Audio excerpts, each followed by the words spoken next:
बावची येथे विविध क्षेत्रात यशस्वी तरुण तरुणींचा सन्मान व सत्कार सोहळा संपन्न.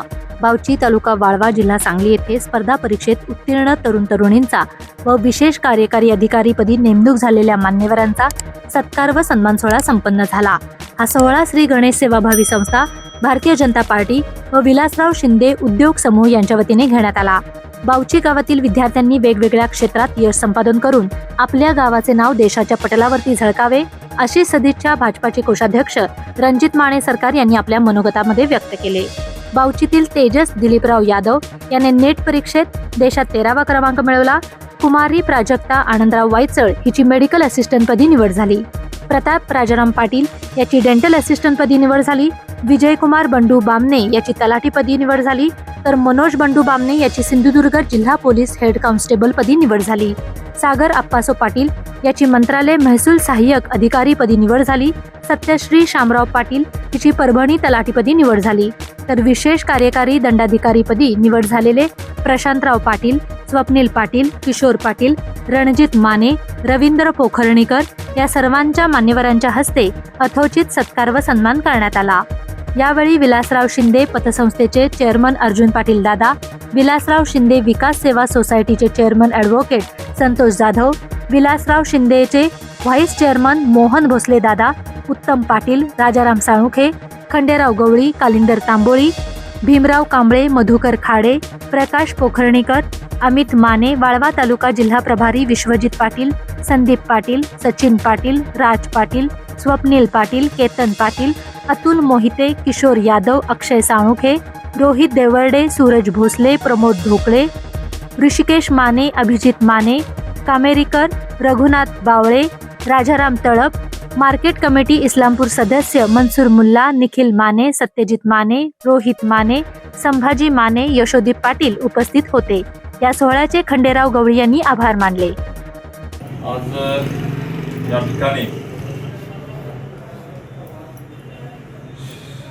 महाराष्ट्र शासनामार्फत ज्या एक्झाम पार पडल्या त्या एक्झाममध्ये ज्यांनी यश संपादन केलं त्यांचा आज या ठिकाणी आपण सत्कार आयोजित केलेला आहे. तर या एक्झाममध्ये उत्तीर्ण झालेले विद्यार्थी अनुक्रमे तेजस दिलीप यादव यांनी नीट परीक्षेत देशात 13वा क्रमांक मिळवला आहे. त्याचबरोबर प्राजक्ता आनंदराव वायचळ ह्या आरोग्य विभागात मेडिकल असिस्टंट म्हणून त्यांची नियुक्ती झालेली आहे. त्याचबरोबर प्रताप राजाराम शिंदे यांची आरोग्य विभागात डेंटल असिस्टंट या पदी त्यांची नियुक्ती झालेली आहे. विजयकुमार बंडू बामणे हे आज इथं उपस्थित नाहीत, पण त्यांचे पालक या ठिकाणी उपस्थित आहेत. त्या विद्यार्थ्यांनी तलाठी या पदावर एक्झाम मध्ये उत्तीर्ण झालेला आहे. तलाठीपदी या ठिकाणी नियुक्ती झालेली आहे. मनोज बंडू बामणे हे महाराष्ट्र पोलीस सिंधुदुर्ग जिल्हा या ठिकाणी आता हेड कॉन्स्टेबल म्हणून त्याची नियुक्ती झालेली आहे. त्याचबरोबर पाटील हे मंत्रालय कर सल्लागार व महसूल अधिकारी म्हणून यांची नियुक्ती झालेली आहे. या सत्कार प्रसंगी उपस्थित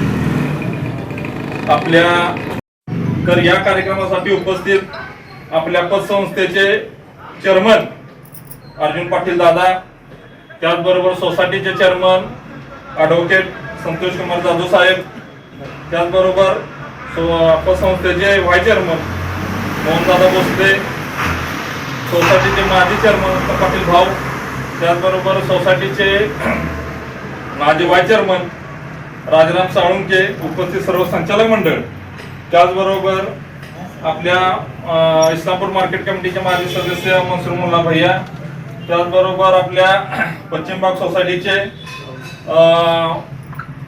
माजी चेअरमन प्रशांत पाटील, त्याचबरोबर उपस्थित बाळासाहेब मस्के असतील, आपल्या सोसायटीचे माजी संचालक प्रकाशदादा पोकर्णीकर, त्या सर्वांचंच मी या ठिकाणी स्वागत करतो. तर आज या विद्यार्थ्यांनी जे महाराष्ट्र शासनाबरोबर वेगवेगळ्या क्षेत्रात ज्या एक्झाम झाल्या त्या एक्झाम मध्ये त्यांनी अतिशय घवघवीत यश संपादन करून वेगवेगळ्या क्षेत्रात आपली ठसा उमटवला आणि यश आपल्या पदरी पाडलं. हे यश मिळवत असताना निश्चितच ह्याच्या पाठीमागे त्यांचं कठीण परिश्रम आहेत, त्यांचे कष्ट आहेत. त्या कष्टाचे चीज म्हणून आज हे यश त्यांच्या पदरी पडले.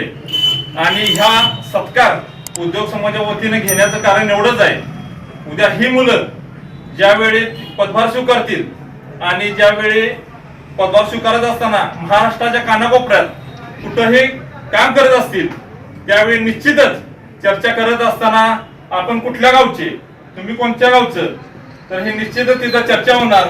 त्यावेळी त्यांच्या तोंडून निश्चितच येईल आम्ही वाळवा तालुका बावची या गावातील रहिवासी आहोत. आणि बावचीचं नाव त्या ठिकाणी उंचावत असताना बावचीचे नागरिक म्हणून आम्ही त्यांचा सत्कार करणं हे आमचं परम कर्तव्य आहे. आणि काम करत असताना एक तुम्ही चांगल्या पद्धतीनं काम करा, चांगल्या पद्धतीनं तुम्ही तो पदभार स्वीकारा आणि भविष्यात एक वेगळा ठसा त्या पदाचा तुमच्या त्या क्षेत्रात निश्चितच राहू दे असं मी सदिच्छा व्यक्त करतो. मला इथे एवढं सांगायचं आहे की आई वडिलांनी जन्म दिला, आता तुम्ही लोक असेल आई वडिलांनी जन्म दिला आपल्याला, त्यामुळे जग पाहता आलं, समाजात आपली ओळख निर्माण झाली, आपल्याला इथपर्यंत पोहोचवलं. त्याचबरोबर उतारत्या वयात त्यांना सहकार्य करायची जबाबदारी ही आपलीच असते. त्याचबरोबर ह्या पदानं तुम्हाला आज एक समाजात वेगळी ओळख निर्माण करून दिल्या.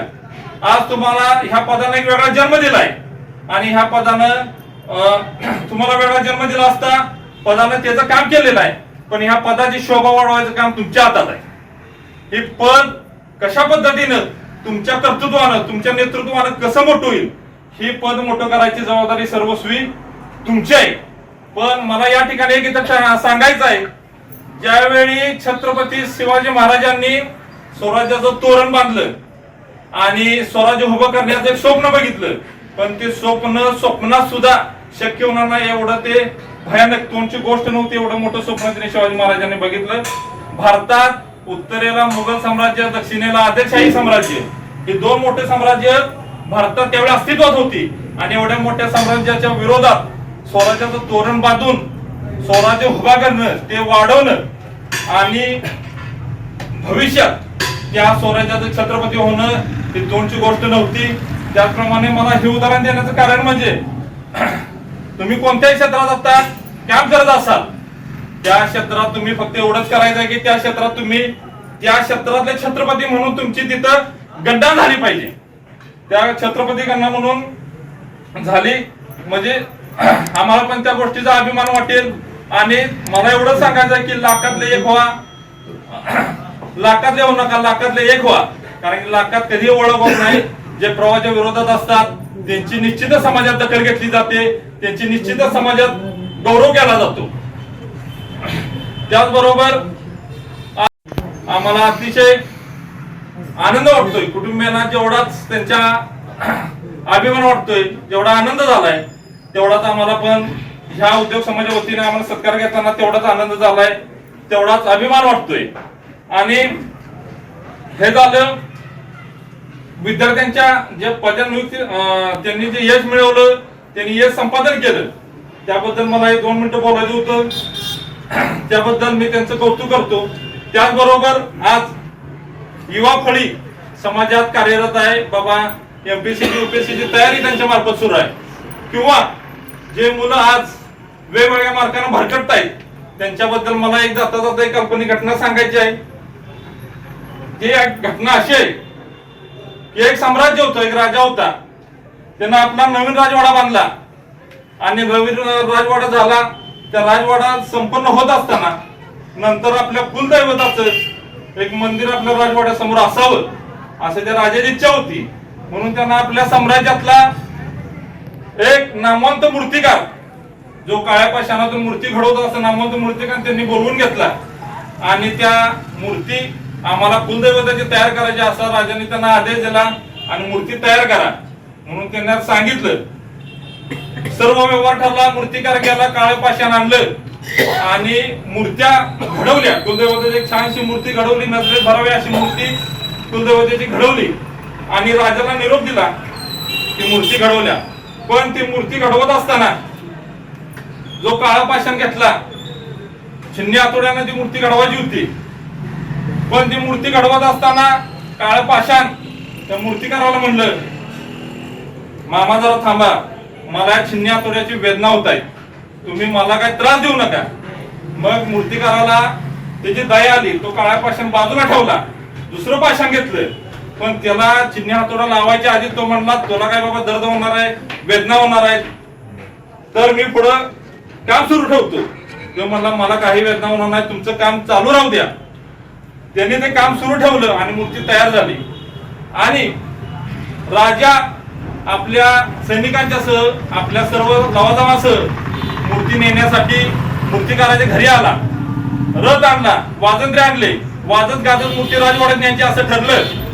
तर ती मूर्ती रथात बसवली आणि मूर्ती नेत असताना शेजारी काळ्या पाषाणच्या वेदना सहन झाले नाही, ते काळ्या पाषाण तिथं होतं आणि राजाने ते नजरेत घेतल्याने ते काळं पाषाण पण तो त्या रथातून घेऊन गेला.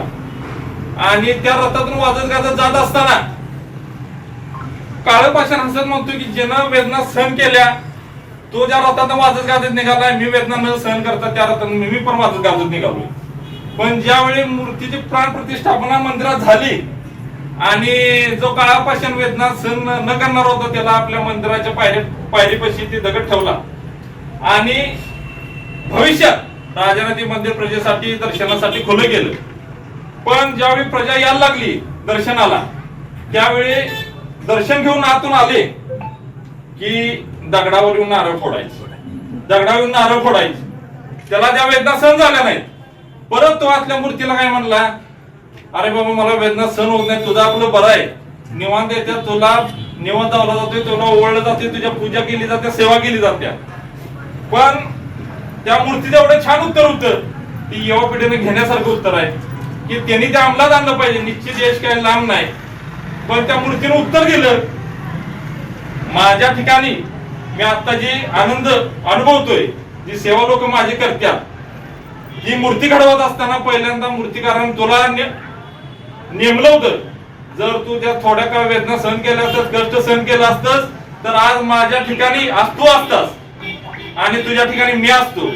याचा अर्थ एवढा व्यापुढीनं घ्यायचा आहे की आपण भविष्यात वेदना सहन करा, सुरुवातीला कष्ट केले पाहिजेत, कष्टाशिवाय पर्याय नाही, तरच भविष्यात आपण उंची गाठू शकतोय आणि आपलं यश संपादन करू शकतोय. एवढंच मला युवा पिढीला संदेश द्यायचा आहे. आणि इथून पुढे काम करत असताना प्रत्येक क्षेत्रात तुमचं कुठलंही कला, क्रीडा, सामाजिक, शैक्षणिक कुठलंही क्षेत्र असू दे, कुठलंही क्षेत्र कमी नसते. किंवा एमपीसी UPC झालंय म्हणून ह्या मुलांचा सत्कार आयोजित केलाय, क्रीडा क्षेत्रात तुम्ही गेला, सामाजिक क्षेत्रात गेला, अन्य कुठल्या क्षेत्रात गेला, त्या क्षेत्रात निश्चित आपल्या युवा पिढीनं चांगले ठसा उमटवला पाहिजे अशी आमच्यासारख्या युवकांच्या अपेक्षा आहेत. आणि तुम्ही त्या सार्थ कराव्यात आणि तुम्ही नक्कीच हुशार आहेत. सांगली डिजिटल जमाना, डिजिटल बातम्या.